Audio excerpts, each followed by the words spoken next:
91,7%. C'est le taux de réussite au bac dans l'arrondissement de Sarreguemines. Record pour l'institution Sainte-Chrétienne-la-Salle qui affiche 100% de réussite. Les candidats des 5 lycées de Sarreguemines et Bitche sont plus de 80 à avoir obtenu la mention très bien. Un enfant du pays de retour dans sa commune de Woustviller le temps d'une messe. Alexandre Gec vient d'être ordonné prêtre. Avant d'officier dans sa paroisse d'affectation à Metz-devant-les-Ponts, il a célébré sa première messe en tant que prêtre dans l'église bondée de Woustviller.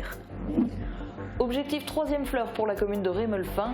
Le jury des villes et villages fleuris est venu observer le fruit du travail de l'équipe des espaces verts. Verdict en septembre. Les estivales de Bitche auront lieu cette année les 3 et 4 août sur la thématique des Jeux Olympiques. Déambulations musicales, initiations sportives, marché artisanal et animation seront au programme. Concert spécial années 90, concert pop-rock de la chanteuse Marie-Cala et spectacle de feu seront les points d'orgue des estivales. Art contemporain à Meisenthal, une exposition gigantesque est installée dans la halle verrière. L'artiste koweïtienne Monica Al-Kadiri y présente ses ballons suspendus inspirés des molécules issues de la pétrochimie. Bienvenue sur Mosaïque Cristal. Après lecture, on fera un bond dans le passé avec notre magazine Rétrovision. On retournera en juillet 1999. C'est une époque que les nouveaux bacheliers n'ont pas connue. On vous en parlait hier, les résultats du bac sont tombés. Nos équipes ont fait le tour de l'ensemble des établissements de l'arrondissement, à Sarreguemines et à Bitche, pour connaître les résultats dans chaque lycée. Regardez. Félicitations. 100% de réussite. L'institution Sainte-Chrétienne-la-Salle poursuit sur sa lancée. Les 50 candidats au bac ont obtenu leur diplôme cette année. Une habitude, mais bon, une habitude, il faut réussir à l'entretenir. Donc il y a du gros travail qui est fait derrière. Donc là, on est fiers du travail accompli par l'équipe de professeurs. Et c'est vrai que notre petite taille, 2 classes par niveau, permet la proximité avec les élèves et du coup s'appuyer sur leurs difficultés et leurs points forts pour les faire justement gagner en confiance et obtenir l'examen attendu. L'établissement compte aussi 12 mentions très bien, dont 2 avec les félicitations du jury. Lana en fait partie grâce à sa moyenne de 18,01. Je suis arrivée en France en 2015. Je suis syrienne. Je ne parlais pas très bien français au début, mais au fur et à mesure des années, j'ai réussi à augmenter mon niveau. Et aujourd'hui, j'ai réussi mon bac. Et c'est grâce à mes parents que j'ai pu réussir. Ils ont fait des sacrifices pour me permettre d'avoir cette opportunité et de réussir dans mes épreuves. Direction Bitche, en voie générale, le taux de réussite est de 94,5% pour 108 élèves. En voie technologique, 27 élèves sont inscrits, 92,5% ont reçu leur diplôme dès la première session. Au total, il y a eu 13 mentions très bien. Évidemment, je suis content. J'ai beaucoup travaillé, donc on voit qu'il y a quelque chose au bout quand même. Je suis content parce que j'étais pas forcément très sûr de l'avoir, forcément la mention très bien.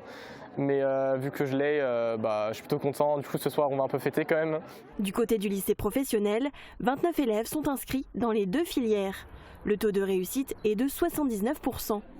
Une mention très bien avec félicitations du jury en MELEC, métier de l'électricité et de ses environnements connectés. Les chiffres sont bruts mais sont déjà très bons, conformes à ce que le lycée a connu les années antérieures.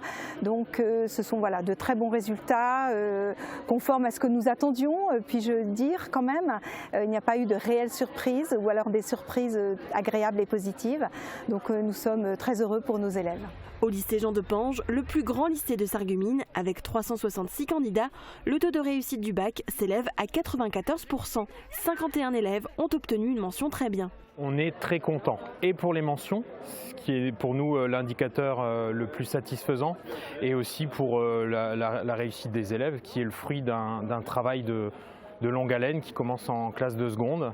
On accompagne les élèves et aujourd'hui ils sont récompensés et nos enseignants sont récompensés aussi. Au lycée professionnel Simon Lazare, le taux de réussite au bac s'élève à 91% pour 164 élèves inscrits. Sur les 7 sections proposées ici, 2 ont obtenu un taux de réussite à 100%, le bac pro commerce et le bac pro hôtellerie option service en restauration. 22 candidats ont décroché la mention très bien. Personnellement, j'étais assez confiante parce que c'est vrai que mes professeurs m'avaient déjà dit que j'aurais sûrement cette mention-là. Mais c'est vrai que j'étais heureuse quand j'ai vu le résultat. Alors moi aussi j'étais assez confiante, mais c'est vrai que j'étais choquée quand j'ai vu les résultats parce que je ne pensais pas avoir une aussi bonne mention. Alors on a 70% de mentions, c'est une très grande satisfaction, ça reflète le travail des équipes pédagogiques, ça reflète le travail et l'investissement de tout un chacun dans l'établissement pour permettre à nos élèves de réussir. Direction le lycée Henri Nominé. Dans la série générale, 54 élèves ont passé le bac. Le taux de réussite est de 83,3%. On compte une mention très bien. En série technologique, 95 élèves étaient inscrits. Le taux de réussite est de 85%. 5 élèves ont obtenu la mention très bien. On est particulièrement fiers d'avoir 3 mentions très bien dans la filière STI 2D, puisque STI 2D c'est une des filières importantes pour l'établissement autour du développement durable, de l'innovation technologique. Donc on a un nombre de réussites intéressant dans cette filière et donc ça nous met particulièrement en joie de voir que cette filière parvient à emmener des élèves vers l'excellence et ça va être tout le projet pour nous d'ailleurs l'année prochaine de poursuivre ce travail. L'ensemble de ces chiffres va être amené à évoluer. Les épreuves de rattrapage se déroulent à partir d'aujourd'hui et jusqu'au 11 juillet. Les candidats qui ont obtenu une moyenne comprise entre 8 et 10 sur 20 pourront donc encore recevoir leur diplôme. L'émotion était palpable aussi chez les chefs d'établissement, qu'ils soient proviseurs adjoints ou directeurs. Ils tenaient à adresser un message à leurs lycéens qui viennent d'obtenir leur diplôme et donc d'achever leur cursus dans leur établissement. On les écoute. Bon vent, bonne continuation. On est ravis d'avoir pu les accompagner durant ces 3 années et on est heureux de les voir quitter l'établissement avec voilà, ce gage de réussite. Bravo à vous. Vous avez fait preuve d'une grande confiance à l'égard du travail qui a été proposé pendant toutes ces années de lycée par vos équipes pédagogiques. Vous avez su travailler conformément à ce qu'on vous demandait. Cette confiance, eh bien, vous en récoltez les fruits aujourd'hui puisque non seulement vous réussissez le bac, mais aussi vous allez tous pouvoir entrer en enseignement supérieur et je sais que vous avez préparé aussi de belles orientations. Donc voilà, nous vous souhaitons maintenant toute la chance, tout le courage et aussi toute la ténacité dont il va falloir que vous fassiez preuve aussi pour toutes ces années après le bac. C'est une promotion un peu particulière parce que c'est la promotion de ma fille, donc je les ai vus grandir tous ensemble et du coup ça fait un petit pincement au cœur de les voir partir. Je les ai vus grandir de la maternelle jusqu'au lycée maintenant et donc voilà, j'ai envie de leur souhaiter bon vent et qu'ils portent haut les valeurs de l'Institution Sainte-Chrétienne-la-Salle de Sarreguemines dans leurs études prochaines.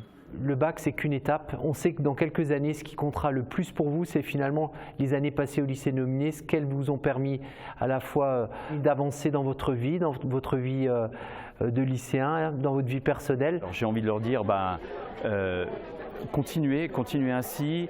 Par contre, s'ils ont des difficultés pour l'insertion professionnelle à la rentrée de septembre ou alors pour la poursuite d'études, on peut les accompagner entre septembre et décembre dans le cadre de l'ambition emploi réussite.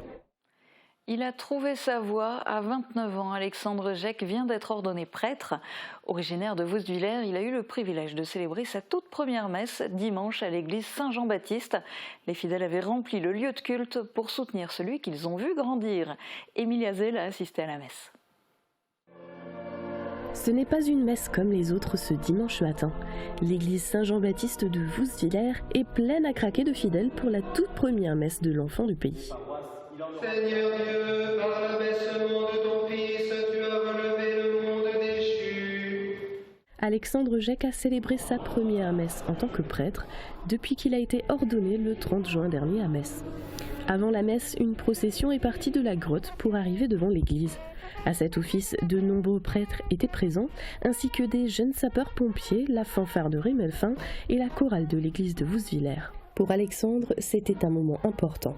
Beaucoup de joie parce que c'est dans cette église que j'ai grandi, c'est dans cette église que ma foi s'est développée, donc à la fois dans la famille et aussi avec tous les fidèles chrétiens, ils font partie aussi de ma famille. Et de pouvoir célébrer l'Eucharistie qui nous a rassemblés pendant toutes ces années ensemble, c'est quelque chose qui me porte.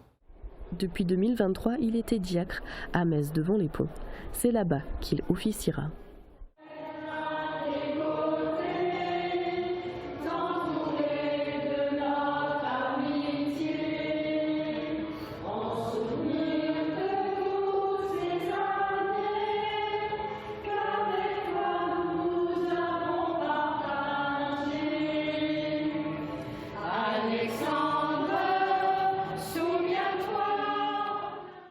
Objectif 3e fleur, les équipes de la commune de Rémelfin ont concocté tout un programme pour la venue du jury des villes et villages fleuris.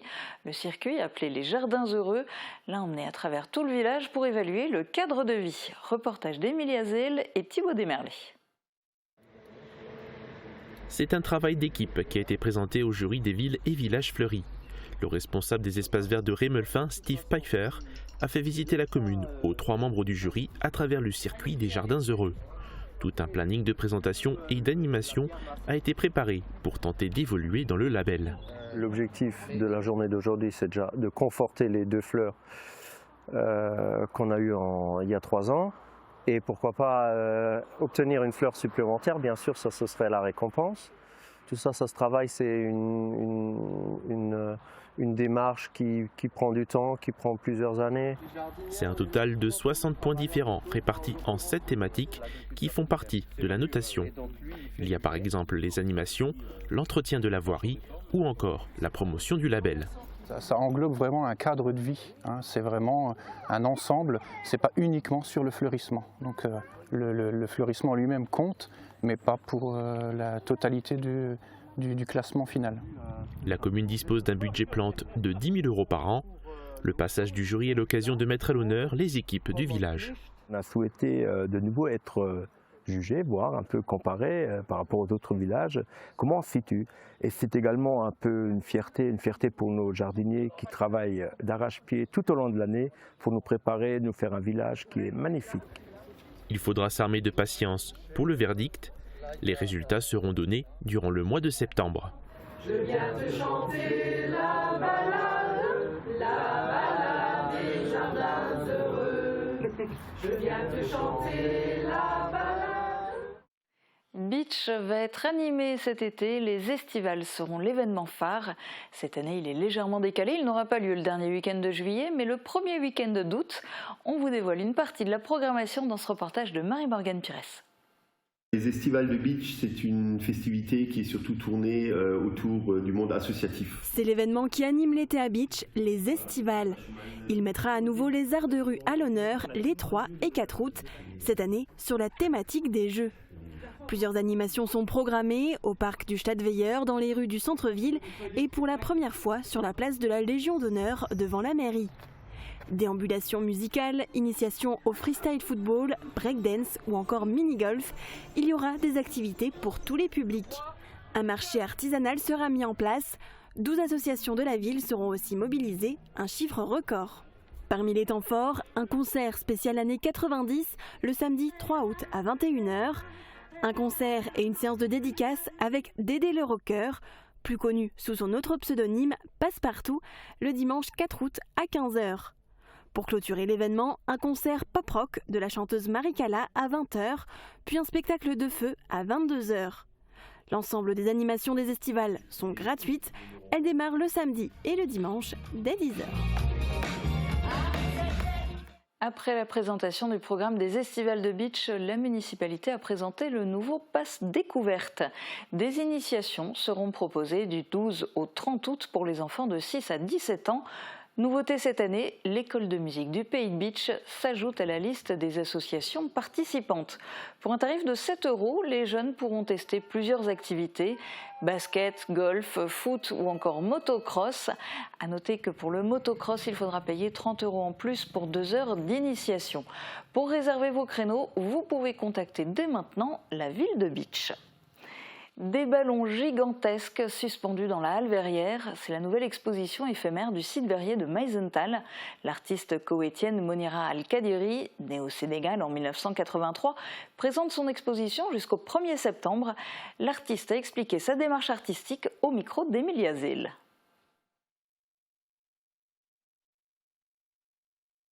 So the sculptures in the exhibition are actually chemical molecules of petrochemicals, but when scientists kind of draw them, they draw them as these space-filling models, they're called. And I thought this kind of illustration of chemicals was super interesting because I've been working on the subject of petroleum for a very long time and how it has affected our lives. Oh, the colors are actually not based on the real scientific models. They're based on the iridescence of oil itself. When you spill like oil on the side of the street, it has this beautiful kind of shiny rainbow colors. So they're actually reflecting kind of my ideas around these colors. Also in relation to pearls, because I'm from Kuwait, and before the oil industry, the main industry was pearl diving. They're inflated, they're actually inflatables, so basically balloons, and they're full of air. But I think the iridescent fabrics make it look kind of heavy and substantial, but it's an illusion, you know. In the same way that like petrochemicals in our lives are also kind of an illusion, we never see them. They're invisible, but they power our daily life. They've revolutionized the way we live in the modern world, but they're also destroying us. Avant de plonger dans le passé avec notre magazine Rétrovision, on se tourne vers le futur proche avec les prévisions de Météo France pour demain. Couverture et zinguerie, une toiture Moder Habitat apporte sécurité, protection et pérennité par tous les temps.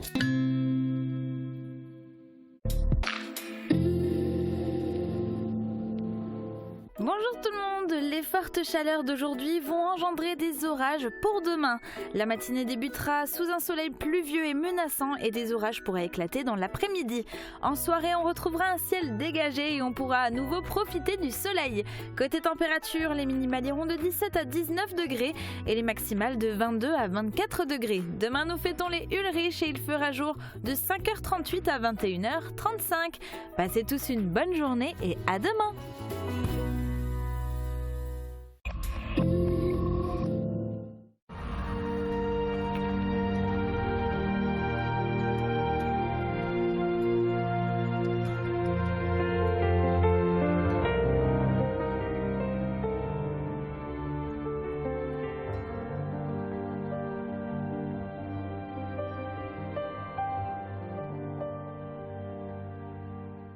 J'ai toujours un peu peur que les appareils ne soient pas adaptés à mon oreille et qu'au final ça me gêne dans la vie de tous les jours. Avoir des appareils auditifs sur mesure, c'est tout à fait possible. Grâce à l'autoscan, nous modélisons en 3D votre oreille pour que votre appareil épouse parfaitement les formes de votre conduit auditif et vous offre un confort optimal.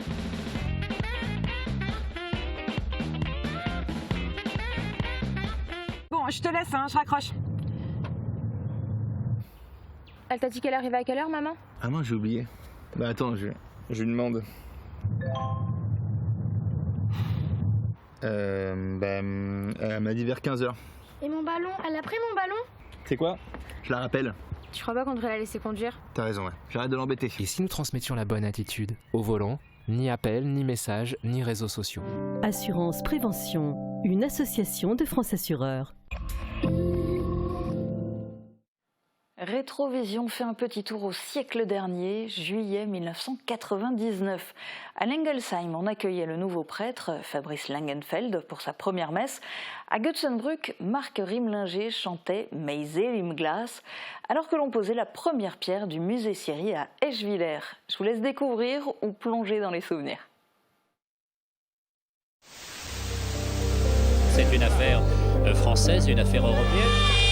Le plaisir qu'on a de vivre dans une démocratie. L'important, c'est d'avoir vécu un moment ensemble. Depuis 1997, dans le pays de Bitche, depuis 2005 à Sarreguemines-et-Sarralbe, des JRI sillonnent l'arrondissement pour relater l'info locale. Des heures d'archives ont ainsi été enregistrées sur des cassettes, des DVD, des disques durs et des serveurs. La mémoire audiovisuelle du territoire.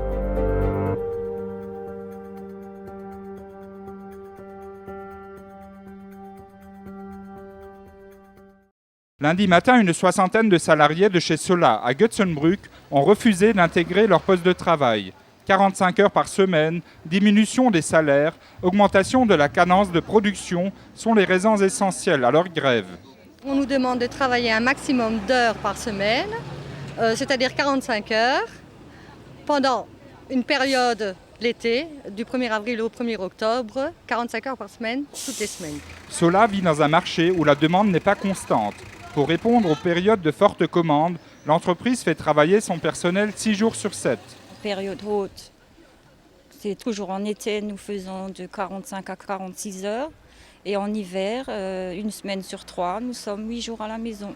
Si cette fois le personnel se rebiffe, c'est parce que la période de 6 jours travaillés par semaine dure déjà depuis le mois d'avril et personne ne sait jusqu'à quand elle va se prolonger. Une situation découlant de l'application de la loi Robien en 1998. L'accord loi Robien permettait à des entreprises en difficulté de maintenir l'emploi et de réduire le temps de travail, mais en réduisant les salaires. C'est un accord qui avait à l'époque été discuté avec les représentants syndicaux en place, mais cet accord a en même temps mis en place l'annualisation. Autre problème, l'entreprise en difficulté en 1998 avait licencié 31 personnes. Un an plus tard, le carnet de commandes semble bien rempli. Pour y répondre, on n'a pas recours à l'embauche, mais à l'augmentation de la cadence de production. En plus, il y a le problème des barèmes qui augmentent. Un exemple, d'une année à l'autre, de 56 verres à l'heure, on est passé à 84 verres à l'heure maintenant. En fin d'après-midi, les salariés ont une réponse de leur directeur en vacances. Les barèmes de production seront revus à la baisse et la durée de travail revient à 40 heures sur 5 jours. D'autres négociations devraient commencer mi-août prochain. Depuis le 25 mai dernier, Meisel in Glass, album en plate de Marc Rimlinger, vient agrémenter le programme musical de Radio Studio 1. C'est dans un studio aménagé dans la cave de sa maison à Götzenbrück que Marc a fait naître ce disque. Je pense que le patois, il a une raison d'exister et il faut le sauvegarder. Et puis vis-à-vis de notre patrimoine, vis-à-vis de notre région, ce qui veut dire que les gens qui sont ici sont quand même d'origine sont français. Hein. Ein Platz weiß ich im Wald, in dies bin ich ganz verknallt. Ein Baum steht ganz verlassen, da stehen Donnen, Berge und Haselnüsse.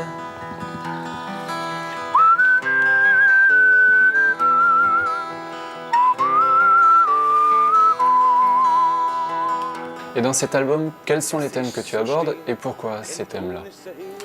Les thèmes, pourquoi ces thèmes? Tout simplement, je pense que c'est un hasard.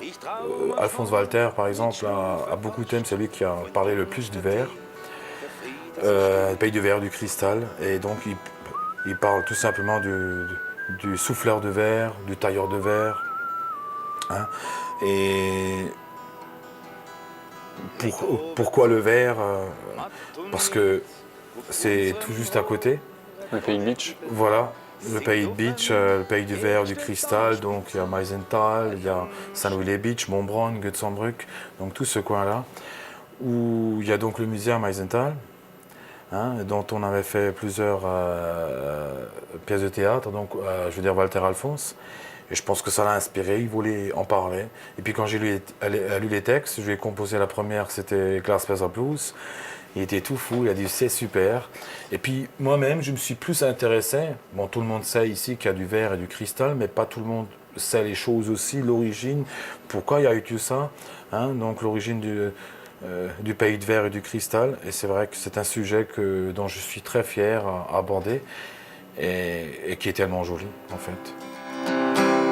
Gitzenbrücken sind Glasmacher gewesen, aber heute sind Engländer bei uns daheim. Die Männer, die müssen fortlaufen, mit dem Argen und mir in den Haaren. Trotzdem ist nicht alles so schlecht, im Bitcherland ist immer ein Fest. Trotzdem ist nicht alles so schlecht, im Bitcherland eben wir fest. Michel Frolinger, coproducteur de l'album, en parle en ces termes. À la fois pathétique, comme le récit de ces souffleurs de verre, aux gestes séculaires et précis, poétique quand il chante les joies et la chance de vivre dans notre région, entouré de forêts mais malgré tout menacé, amoureux, comme le merveilleux texte de Ronsard traduit en plate. Admiratif, chantant les tailleurs de cristal comme un enfant apercevant un arc-en-ciel, chaque titre est une histoire. Notre histoire, l'histoire de milliers de gens habitant le Bitcherland, est fière de pouvoir le chanter dans leur langue. Auf der Gitzenbrück, da heben wir fest. Klick, zum Glück haben wir unser Wald. Musst nur aufpassen, wenn's knallt. Die Bäume, die werden gerassiert. Ihr wisst, du eine Fisch interessiert. Écouter et faire découvrir Meiseling Glass, c'est ouvrir notre porte et permettre à des gens de jeter un tout petit coup d'œil à l'intérieur de notre Beacherland et peut-être, avec un peu de chance, d'y découvrir chacun Meiseling Glass.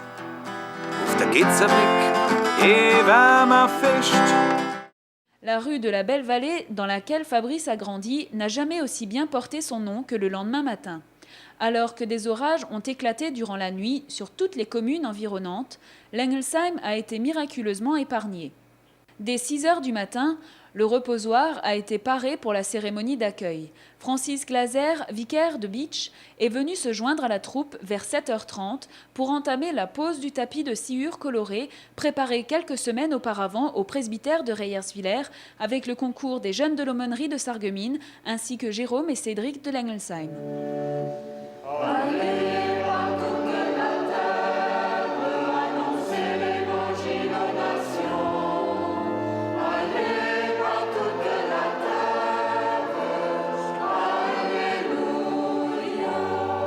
Vers 10h moins le quart, l'abbé Werner, curé de l'Engelsheim, a remis à Fabrice l'habit du prêtre. À présent, enveloppe-toi de la chasuble. Elle est le symbole de la charité, de l'amour du Christ qui doit t'imprégner toujours. Chaque fois que tu revêtiras cet habit, rappelle-toi que tout acte doit être fait et vécu avec beaucoup d'amour et que rien ne doit être entrepris qui n'ait sa source dans l'amour. Enfin, regarde la croix du Christ. Ton Seigneur et Maître l'a portée avec amour, qu'elle te rappelle toujours que fatigue, peine et souffrance ne te seront jamais épargnées. Accepte de les porter avec joie, comme cette croix que le Seigneur a portée pour le rachat de ses frères.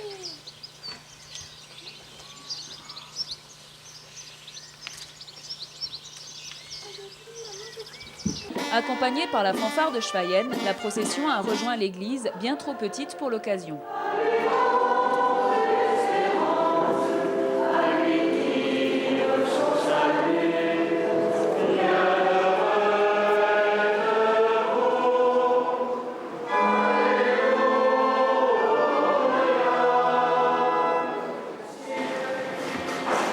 Dans le passé, lorsqu'il n'y avait pas encore de voiture et qu'on allait à pied, on disait volontiers d'une première messe « Auf die Premitze muss man hingehen, bis as die Schuhe abgeschwurt sind. » Même si c'est loin et qu'il faut marcher jusqu'à user les souliers, il faut aller à la première messe. Et les plus anciens se souviennent certainement des distances qu'ils ont parfois parcourues à pied pour se rendre à une première messe. Entouré de Jean-Marie Meyer, archiprêtre de Sarreguemines, et de Joseph Werner, Fabrice a célébré pour la première fois dans son église le sacrement de l'Eucharistie devant une assemblée émue.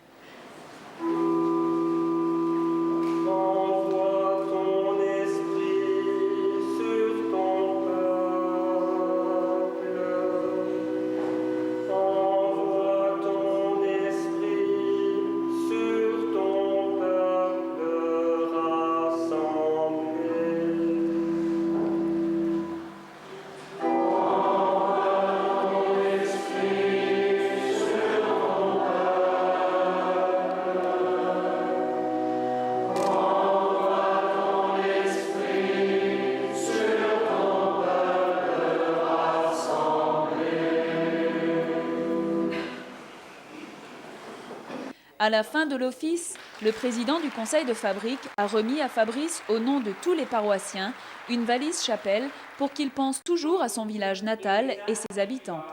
Comme le disait Francis Glaser dans son homélie, une première messe est un moment unique qui fait déplacer les foules. Ainsi, après les vêpres, c'est plus de 600 personnes qui se sont fait imposer les mains par l'abbé Langenfeld alors qu'une chaleur étouffante avait investi les lieux.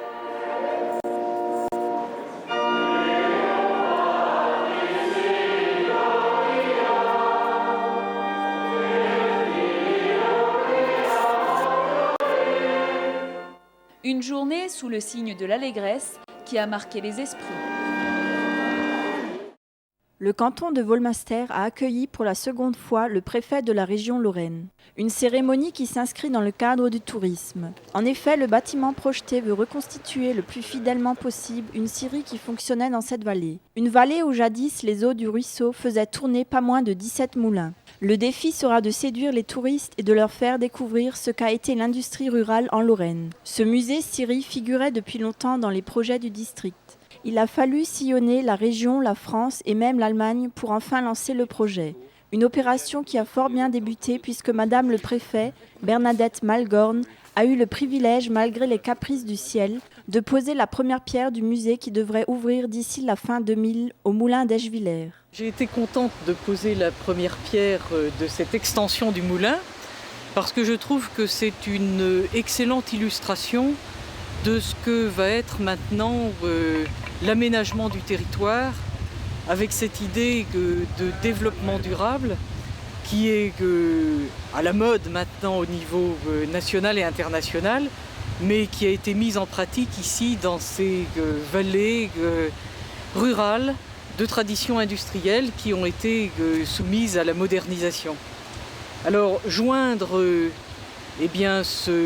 cette référence aux techniques d'autrefois, en relation avec les ressources naturelles du pays, greffer sur cette reconnaissance du passé un développement économique qui va permettre de fournir des emplois pour l'avenir, je trouve que c'est une très bonne chose. Et ce n'est pas par hasard qu'à la pose de la première pierre s'est suivie la plantation d'un noyer, arbre qu'on retrouvait autrefois dans chaque cour de scierie. Après Volmaster, Bernadette Malgorn a pris la direction de Bitche et plus précisément de la direction industrielle afin d'inaugurer les premiers bâtiments de l'entreprise Fasa Home. À cet effet, elle précise qu'il n'y a pas d'économie locale équilibrée s'il n'y a pas poursuite d'un certain développement industriel. Je pense que même si le développement de l'emploi de nos jours se fait surtout autour du tertiaire, les emplois de services, on n'a pas une économie locale équilibrée s'il n'y a pas aussi la poursuite d'un certain développement industriel. Et que je me réjouis qu'une société allemande, réputée pour sa compétence technique sur des domaines de pointe, ait choisi le pays de Bitche pour installer cette usine. Après les discours officiels, les responsables de Fasa ont présenté leurs spécialités. Production de pièces mécaniques ou électroniques en matière d'automobile. Si Fasa a décidé de s'implanter à Bitche et donc de pénétrer le marché français, ce n'est pas par hasard. En effet, Bitche, ville bilingue, est à proximité du siège de Stuttgart et d'un des gros clients situé à Hambourg, en Sarre. Cette société compte être opérationnelle en l'an 2000 et créera dans un premier temps 45 emplois. On vous remercie encore une fois pour tous ceux qui ont contribué à cette réalisation. Madame Malgorn a souhaité rappeler que le pays de Bitche, malgré ses faiblesses, a une forte personnalité.